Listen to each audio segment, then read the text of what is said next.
really happy to see so many of you here, first of all. And I think the theme of today's conference is really exactly what we are interested in here at the school. We've been, of course, doing studies on this for a long time on corporate governance and the role of boards and directors. We have a research center at the school focused on these issues now. The school has been around now for a little bit more than 100 years, and it's exactly basically amidst of what we're interested in both studying and also doing education on, of course. On behalf of the Danish Board Network, the Directors Institute of Finland, and the Swedish Academy of Board Directors, and ecoDa, I wish to wish you a heartily welcome to this conference. And we also want you to participate, to interact, give your comments, questions, remarks, and also answer some of the questions posted from the stage. And for that you need the app. Göran, this is sort of a launch, if I may say so, for an ongoing study. Could you please tell us a little bit more about the study? ecoDa has asked Konferensen to help out with this study with a purpose to create an informative reference on how boards recruit across various European jurisdictions. And we will primarily focus on 11 countries, including Sweden, Norway, Denmark, and Finland. We have divided into 3 different sections. The first section is about what happens today. The second is what is current best practice. And the third is some practical advice and tips for board recruitment. In the first section, we will try to capture the current processes for recruitment and succession among European boards, and also try to investigate if European boards are under pressure to establish clear succession strategies. In the second section, we will identify the best practices using the same methodology as in the first one, but also look for correlations between sound board nominations and the efficiency of boards. And in the final one, we will of course then summarize our findings and try to come up with practical advice and tips. What is the best way to recruit people, how to take the long view, what are the do's and the don'ts when you recruit persons, and of course some kind of checklist that can be usable for others.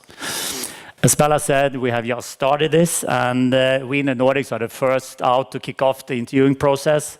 And I think you all can expect a final report published on the website of Konferensen, ecoDa, and Styrelseakademien sometime during the second quarter next year. I'm in the opinion that in the Nordic model is working very well. We have a principle that we have owners. They elect a competent board, and the competent board takes care of election the management, who takes care of the company's success story. That's the principle, and I think that is a very simple way to say it, but it is very important principle that also works. Corporate governance has really developed during the last 10-15 years enormously. I was first time a CEO of a listed company, 1985, and then I became a second time a CEO listed company in 2004. And those 2 words are totally different, in particular what comes to the corporate governance, totally different. We have a much better corporate governance surrounding at the moment. We have nowadays very few executive directors in our boards. Boards and executive management have different roles. We respect that.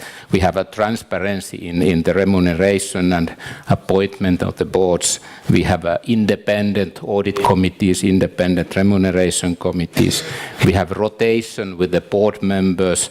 For example, in Finland, the government says that the maximum period is 7 years, and also our code said that if a person has been 10 years in his position, there is a reason to explain.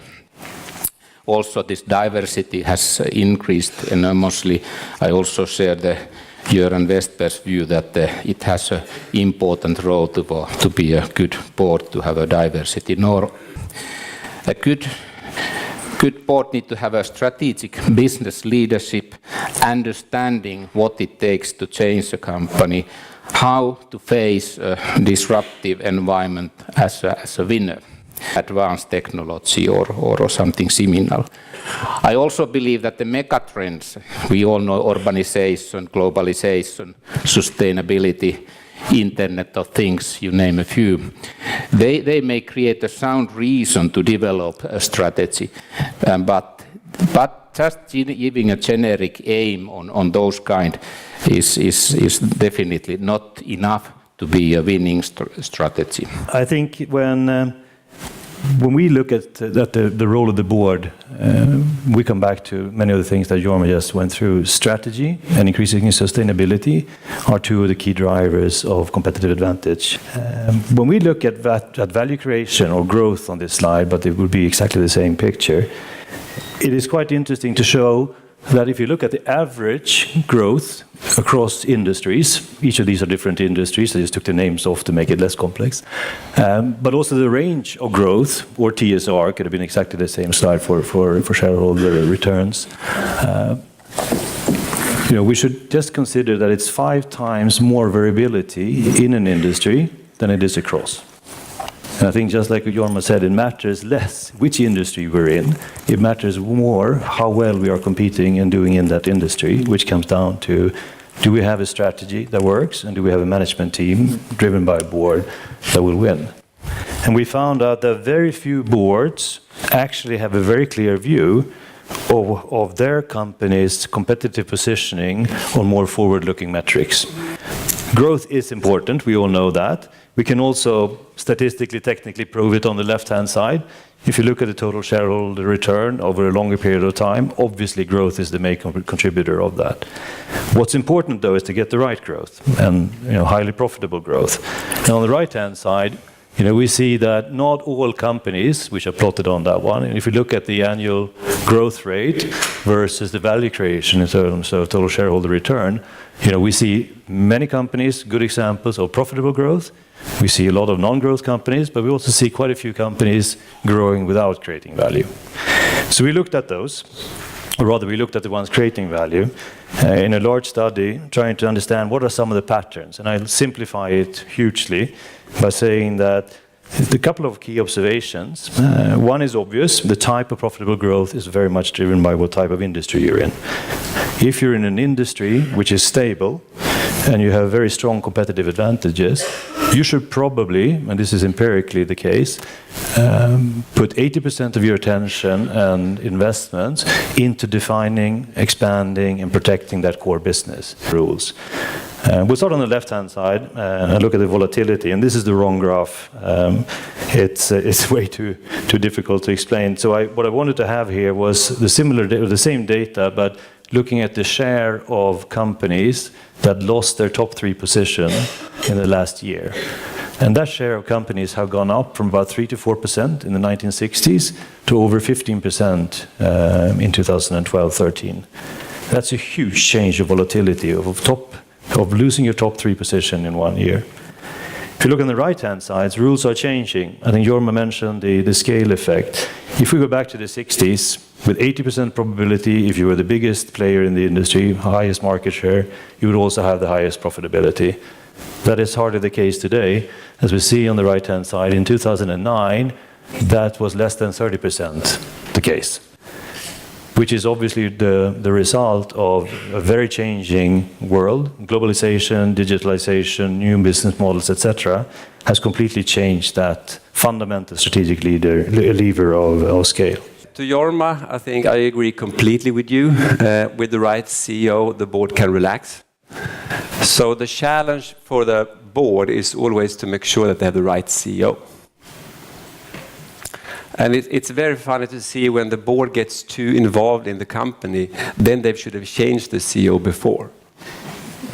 But because that's a classical mistake, when the chairman becomes too involved, when they set up extra committees, extra meetings, extra project teams with board members, that always leads to a change of the CEO. Normally, of course, much too late, but that is what happens. So I think the role of the board is to make sure that the right CEO is in place and then empower the CEO. I've been doing this now for 30 years in different contexts, and I fail to remember that we have changed too early. But I can give you many examples of where we changed too late. I think that my experience is that, as you said, you can make money in most industries if you're a good operator, but it's much easier and more fun to make money and operate in industries with an underlying growth. If you're stuck with a company in an industry that is not growing, of course, it can be worked out, but it's a much harder work. And in the end, what will matter here is having the right people. I call it band-aid structures. Instead of taking the real decisions to change, but you band-aid structures. You know how it works. You know who is in charge, but does everybody else know that? No. So it's very important that you set things up so it's clear who has the different authority. Because everything should be fit in a spreadsheet. Then we should have a payback in 5, 6, 7, 8, 9 years. And if you're supposed to really make groundbreaking changes, groundbreaking innovation, that doesn't lend itself to be modeled in the spreadsheet. So clearly an area of concern if you're supposed to continue to be competitive up here in terms of what happens here in comparison to the rest of the world. Innovation, change, challenge, development needs to be, I think, elevated a lot. I remember when we talked about this, I used 3 words, and I would try to stick to these 3 words to make my case, so to say. And that was insight, internalizing, and courage. It's all basically about core values. It's about core values leading to commercial values. And then third question was, does sustainability affect the business model? And the answer became, well, maybe, or maybe not. And the final question that really killed it all is the corporation's budget affected? And only 51% said no. They didn't see the connection between budget and sustainability. That sustainability is an investment into changing core values in the company that will lead to commercial values long term. I think it's time to realize that it's no longer a matter of if. It's no longer a matter of when. It's a matter of how to do it. Every single managing director in the entire SKF group knows that there is one question he will always ask when he's out visiting the companies, and that is how the sustainability work is being done. Sustainability is also an insurance against global risk. Because once you start realizing that whenever I leave my own country, I'm the guest of someone else's country, and there is a different culture in that country. There are different rules. I'm not saying what Connie sort of hinted at, that we should apply different standards to our own strategies, but we need to do the risk analysis from a point of view that risk is sometimes very, very different from what we see.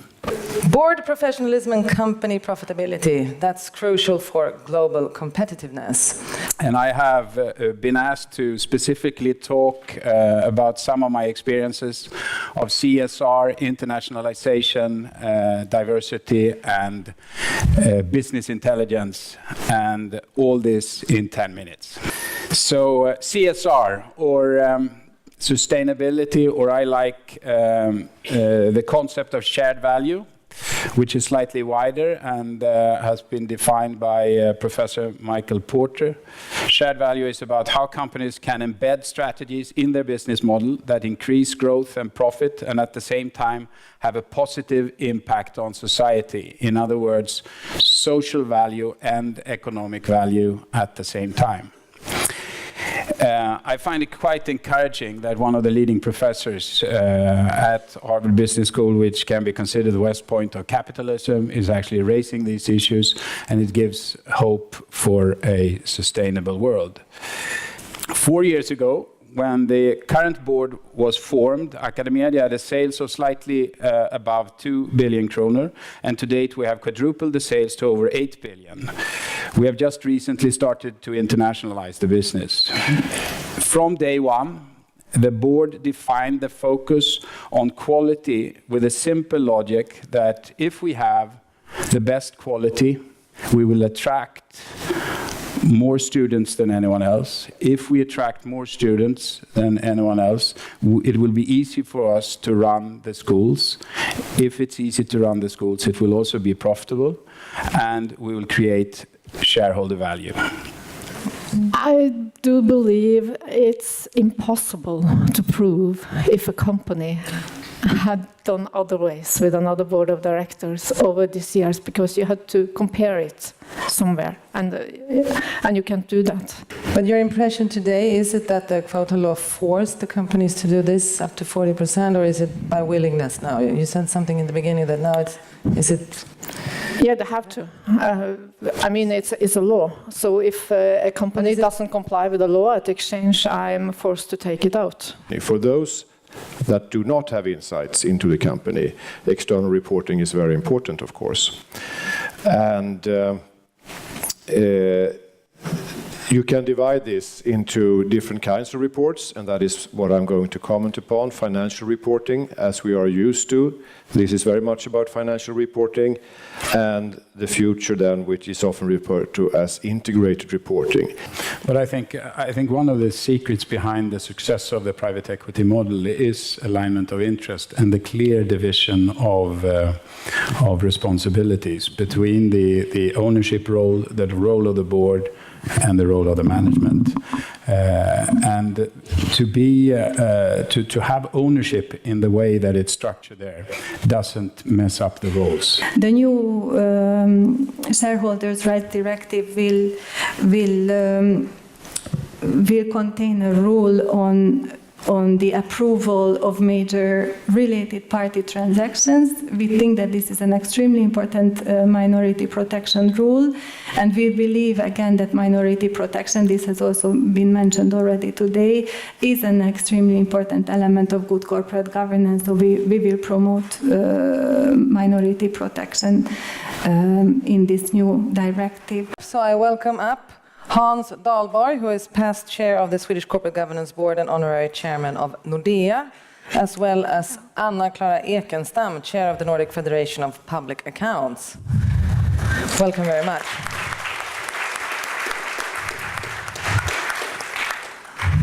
Okay. What do you say about how does EU's legislation implicate the Nordic corporate governance? Any comments on Sofia's? Well, there were so many aspects of this, but if you take the last one, does the EU regulation create problems? I would say yes to us. It's EU has accepted the Anglo-American way of corporate governance. And to a big surprise to me, as a matter of fact. And in that world, there is a big mixture between board, non-executive and executive board members. So now EU is trying to find out how to loosen up that mixture and try to get some form of clarity by rules on dependence and independence. That is not relevant in our market, because we have a pretty clear chain of command where we have the general meeting that appoints the board appoints the CEO, and the general meeting also appoints the auditors, and the general meeting is holding the board accountable, as well as the board is having the CEO accountable. So the EU solution, I would say, is creating to us a bad solution, or allows a solution to a problem that doesn't exist, if I would put it that way. Can we let Sofia in and comment on what she's hearing from you? Would you like to comment on this? I'm not sure I fully understand at this stage why we are proposing a solution. You're working on trying to get more clarity in the Anglo-American way of management and the board, where we have in Sweden and in Nordic countries a very clear-cut chain of command and hierarchical way of operating. I think you could say that it's very. I think it's very good that the Commission shows such a high interest in corporate governance, in particular within what we have spent the full morning talking about, the changes that companies are facing in board of directors, in the expectations on what should be performed. But what is surprising is the level of details that the Commission actually is working on when regulations. As if we look at corporate governance within the European Union, it's really a patchwork of different corporate governance rules. So what could be good in one country for regulation might be very bad in another one. So that is really what I think is surprising. I couldn't agree more. I mean, that's... We have to let Sophie in and comment on this. But I could have another attack before. But you can wait with that attack. Take them one by one. Okay. Yes, so I have to fundamentally disagree with this, because the main body of EU corporate governance rules is in recommendations, Commission recommendations, basically. These recommendations apply on a comply or explain basis. This is how we regulate in the area of corporate governance. Now, it's true that that is a directive that we have proposed today. But if you look into what is exactly the content of this directive, it will deal with responsible investment, and it will put a lot of transparency obligations. It's true, it's a long list of things that we will require institutional investors and asset managers to disclose. But this will not affect the company. It will affect the institutional investors and asset manager community. We think it's an extremely important thing to create more accountability in the investment chain in order to incentivize more and more responsible shareholder engagement. This is an extremely important thing. What we propose for companies, again, but also part of this will apply on a comply or explain basis. What we propose for companies, for example, on remuneration, you already have it in law, because you think that it's an extremely important thing. You also have the related party transaction rule in law, because you yourself think that it's an extremely important thing. We will extend these rules, for example, remuneration, because we have tried to make change with 2 recommendations before. We had 2 on this, and none of them were success stories. So I really don't think that we just regulate without looking into the different corporate governance model. We put detailed regulations, and it does not fit at all. But is there any value in Anna-Clara's critics here that there are so many detailed rules that not may apply to all the countries within EU? Can hurt one country and help another? I'm not aware of any such rules, really. I'm not aware of anything. I don't really understand your point either, because it's very much the same system in all the corporate governance models. The shareholders appoint the board appoint the executive management. It's exactly the same in the UK model. It's exactly the same in the so-called German model. So it's true that shareholders are better represented in the board in the Nordic model, but in terms of appointment, it's so it's time for attack number 2. I don't disagree with the ambition to have responsible shareholders. The owners should take more responsibility in all companies. But what I'm saying is that I think very much of that is already inbuilt in the Nordic system. In this country, we consider ownership rights being extremely important, and they are also a part of the European Convention. In the UK, if I'm stretching it a little far, in the UK, and the owners take responsibility for what they own. But I would say in the UK, they look upon shareholders more as investors than as they were owners with the responsibility to take care of the companies. And if you create a rule to correct that situation and apply that in the Nordic countries, we get confused. You say it's a recommendation.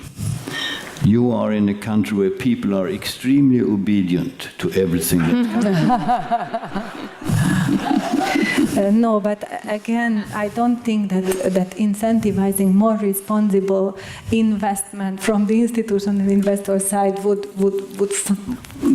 not fit at all with your system, you see. May I compliment a little more, saying that, as Anna-Clara is saying, if you want to have a directive that is principled by its nature, it has to be very general. And then you have to say good board should be good or something like that. But why have it? But if you really want to have a detailed directive, which it is, then you have to establish also 28 different exceptions, because, as Anna is saying, it's a patchwork of different corporate governance systems. So that's where we sit and have the problem. And really you are going down. No, it's not me.